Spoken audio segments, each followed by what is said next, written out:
12월 18일 수요일입니다. 오늘 새벽 우리에게 주시는 하나님의 말씀은 출애굽기 36장 8절로 38절까지의 말씀입니다. 일하는 사람 중에 마음이 지혜로운 모든 사람이 열폭 휘장으로 성막을 지었으니 곧 가늘게 꼰 배실과 청색, 자색, 홍색 실로 그룹들을 무늬 놓아 짜서 지은 것이라.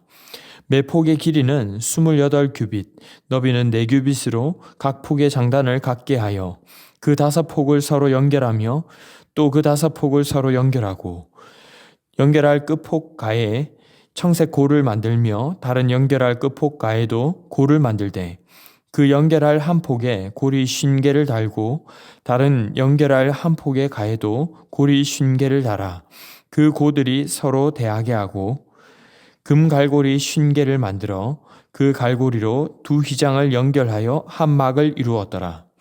그 성막을 덮는 막 곧 휘장을 염소털로 만들되 11폭을 만들었으니 각 폭의 길이는 30규빗, 너비는 4규빗으로 11폭의 장단을 같게 하여 그 휘장 5폭을 서로 연결하며 또 6폭을 서로 연결하고 휘장을 연결할 끝폭가에 고리 50개를 달며 다른 연결할 끝폭가에도 고리 50개를 달고 녹갈고리 50개를 만들어 그 휘장을 연결하여 한 막이 되게 하고 붉은 물들인 순양의 가죽으로 막의 덮개를 만들고 해달의 가죽으로 그 윗덮개를 만들었더라.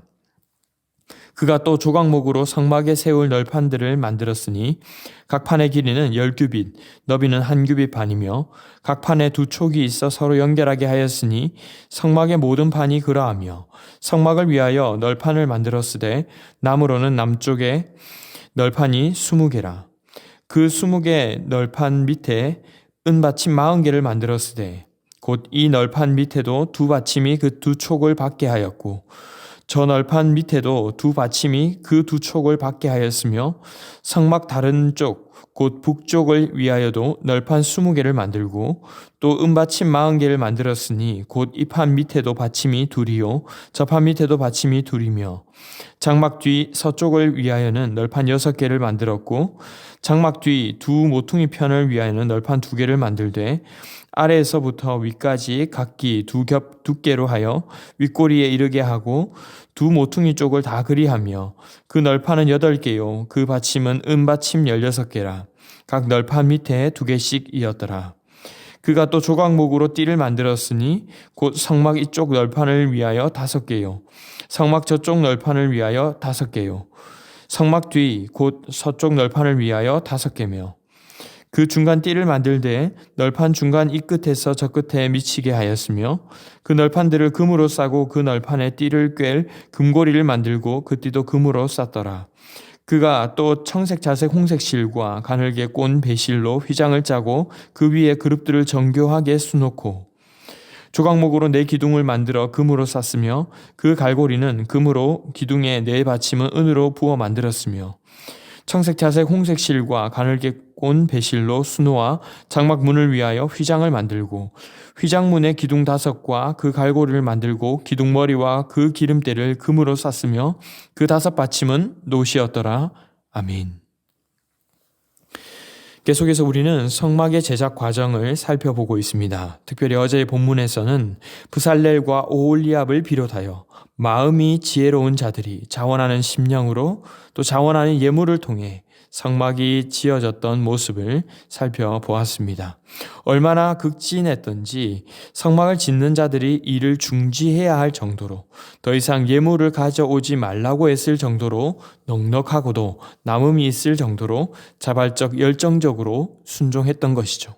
이를 통해 우리는 주님을 마음과 뜻을 다해 감사함과 정직함과 성실함으로 섬겨야 함을 볼 수가 있었습니다.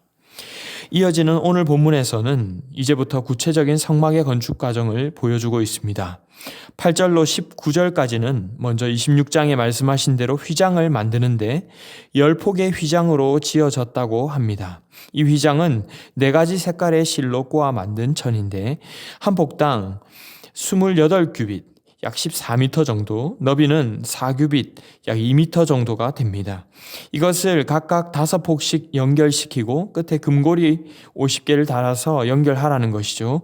그리고 성막을 덮는 덮개는 여러 겹으로 되어 있는데 바깥에서부터 순서대로 해달의 가죽, 또 순양 가죽, 염소털, 배실, 청색, 자색, 홍색 실로 그룹을 수놓은 덮개까지 안으로 들어갈수록 더 귀하고 정성과 기술을 많이 들여 만드는 것으로 해두었습니다.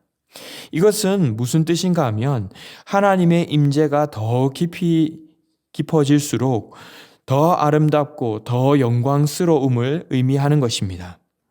우리가 매주 예배마다 늘 똑같은 예배와 똑같은 하나님을 뵙는다고 생각하지만 하나님은 알면 알수록 더 깊고 아름답고 존귀하신 분이십니다. 그러므로 그 하나님을 더 깊이 경험하고 알아가기에 계속해서 힘쓰시는 저와 여러분이 되시기를 바랍니다. 흔히 성막을 예수님의 모형이라고도 하는데 거룩한 성전이신 예수님도 마찬가지셨습니다. 이사야 53장 2절에 보면 연한 순 같고 마른 땅에서 나온 뿌리처럼 고운 모양도 풍채도 흠모할 만한 것도 전혀 없으셨던, 정말 말구유에서 연약한 아기로 태어나신 분이 우리 예수님이셨습니다. 사람들은 예수님을 그저 선지자로 혹은 기적을 행하는 정도로만 보았지만 사실 그분은 더 깊이 들어가면 존귀하신 하나님의 아들이시고 온 인류를 구원할 구원자셨습니다. 그 예수님을 따르는 초대교회에 바울을 비롯한 복음 전하는 전도자들도 마찬가지였습니다. 그들의 외관은 초라하기 그지없었고 매를 맞고 상하고 십자가에 도는 그야말로 미련한 것에 불과했지만 사실 그 속에는 복음이 있었습니다. 그 속에는 영생을 주시는 복음의 능력이 있었던 것처럼 우리 또한 그렇게 살아갈 수 있기를 바랍니다. 외적인 것보다는 우리의 내면이 그리스도로 가득 차서 그 복음의 능력과 기쁨과 열정이 알면 알수록 겸손과 온유와 사랑이 내면에서부터 배어져 나오는 그리스도인들이 될 수 있기를 바랍니다. 이어서 20절로 30절은 성막에 세울 널판을 만드는 과정입니다. 판 옆에는 일종의 받침의 버팀대 같은 두 촉이 각 판마다 달려 있는데 각 판의 길이는 10규빗, 약 한 4.5m 정도, 너비는 1.5규빗, 약 70cm 정도라고 합니다. 이렇게 만든 각 판을 남쪽과 북쪽에 각각 20개씩 벽면을 만들고 은받침대 40개로 끼워서 고정을 시켰다고 합니다. 그리고 성막 뒤 널판 2개는 모서리에 사용해서 31절 이하에 조각목으로 띠를 만들라는 것은 일종의 빗장을 뜻하는 것입니다. 널판과 널판을 하나로 연결시켜 단단하게 고정시켜주는 이 가름대를 한쪽에 5개씩 전부 다 금으로 싸라는 것이죠. 여러분, 오늘 그림이 아닌 말로써 이 설명을 들어서 이해가 잘 쉽지는 않겠지만 성막의 널판은 상중하 3중 가로대가 있어서 광야에서 외풍이 불어도 전혀 흔들림이 없도록 튼튼하게 설계가 되었습니다. 그리고 35절에서부터 휘장 역시 청색, 자색, 홍색 가늘게 꼰 배실로 짜고 술을 넣고 조각목으로 4기둥에 휘장을 거는 것이죠. 37절의 장막문은 성소의 출입문을 말하는데 여기에서도 휘장을 만들어서 가리고 덮는 것입니다. 휘장문에는 기둥이 5개가 있는데 이 또한 다 금으로 싸고 받침은 노스로 해놓았다고 기록하고 있습니다. 38절에 나오는 가름대는 기둥과 기둥을 연결시켜서 더욱 견고하게 하는 이 가로대를 말하는 것이죠.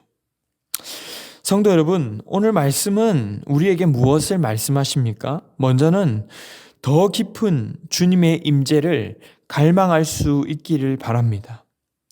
성막이 우리의 죄를 속죄하셔서 만나시고 임재하게 하시는 장소라고 한다면 이제는 성막을 넘어 예수 그리스도께서 직접 우리에게 오심으로 영원히 우리와 함께 거하심에 우리는 그 주님을 더 깊이 알아가고 만나가기에 힘써야 하는 것입니다. 그저 현재의 신앙생활에서 아유, 이제 예배 잘 드리는데 이만하면 됐지. 주일 예배 드렸으니까, 헌금도 드렸으니까 다 됐지. 이 정도의 자세를 버리고 주님을 더욱 깊이 알아가고 만나기에 힘쓰고 애를 쓰시기 바랍니다. 사회적으로도 어수선하고 연말이라 마음이 풀어지기 쉬운 이때에 가장 확신하고도 후회 없이 보낼 수 있는 것은 바로 주님 말씀에 더욱 집중하고 기도의 시간을 늘리는 것인 줄 믿습니다. 한 해가 저물어 가고 훈련들도 마무리되고 다락방도 종강되어 가도 주님을 닮아가는 일에는 끝이 없는 줄로 여기고 표대를 향해 달려가는 우리 모두가 될 수 있기를 바랍니다. 그렇다고 한다면 두 번째로는 예수님을 잘 만나는 것만이 아니라 나아가 겸손과 온유를 닮아가야 할 것입니다. 그 주님과 제대로 깊이 사귀고 교제해 나간다면 그 주님을 닮아가는 것으로 나타나게 될 것입니다. 겉모습은 낡아지나 속사람은 날로 새로워져 간다는 그 고백이 바로 우리의 고백이 되게 될 것입니다. 생각과 말과 행동에서도 예수님의 온유와 겸손을 닮아 참 알면 알수록 사랑스럽고 더 아름답고 향기가 나는 우리 모두가 될 수 있기를 바랍니다. 이제 말씀을 맺겠습니다. 주님은 우리가 다 알 수 없는 크신 분이십니다. 하지만 주님은 우리가 그 주님을 더 깊이 아는 데까지 나아가기를 원하십니다. 정체되어 있기보다는 계속 주님을 알기에 말씀과 기도로 힘쓰시는 저와 여러분이 될 수 있기를 바랍니다. 또한 삶의 영역마다 주님을 초청하셔서 주님의 임재를 경험함으로 주님을 더욱 닮아가고 증거하게 되는 그리스도의 향기가 나는 저와 여러분으로 계속 자라가시기를 주님의 이름으로 축원합니다. 기도하겠습니다.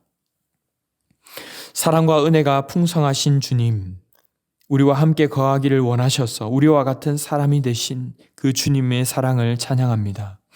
우리의 모든 죄를 그곳에서 해결하시고 주님 앞에 나아가 담대히 나아갈 수 있도록 길이 되어서 저희가 여기에 있음을 믿습니다. 오늘도 그 주님의 임재를 경험하게 하시고 영광스러운 주님을 알아가기에 힘쓰고 애쓰는 저희가 되게 하여 주시옵소서. 말씀을 더욱 깊이 알아갈 뿐만 아니라 말씀대로 순종하여 주님을 닮아가는 저희가 되기를 원합니다. 겉을 치장하기보다 속사람이 강건해지게 하시고 주님을 온전히 닮아가기에 애쓰는 저희가 되기를 간절히 원하오며 이 모든 말씀 우리 구주 예수님의 이름으로 기도하옵나이다. 아멘. 이 시간 함께 기도하실 때에 주신 말씀을 붙들고 기도하시고 주간 기도 제목을 따라 전도와 선교를 위해 기도하겠습니다. 우리 신부산교회가 부산 지역에 죽어가는 영혼을 살리는 교회 되도록 영혼을 품고 기도하며 전도하는 교회 될 수 있도록 기도해 주십시오. 우리 교회가 후원하는 선교사님들 위해서 특별히 금주는 태국에서 사역하시는 손양원 조이수 선교사님을 위해서 기도하겠습니다. 섬기고 복음 전하시는 사역 가운데 기름 부어 주시도록 언어 공부에 지혜 주시도록 또 가정들의 강건함을 위해서 이 시간 합심 제목과 개인적인 제목으로 기도하도록 하겠습니다. 함께 기도하겠습니다.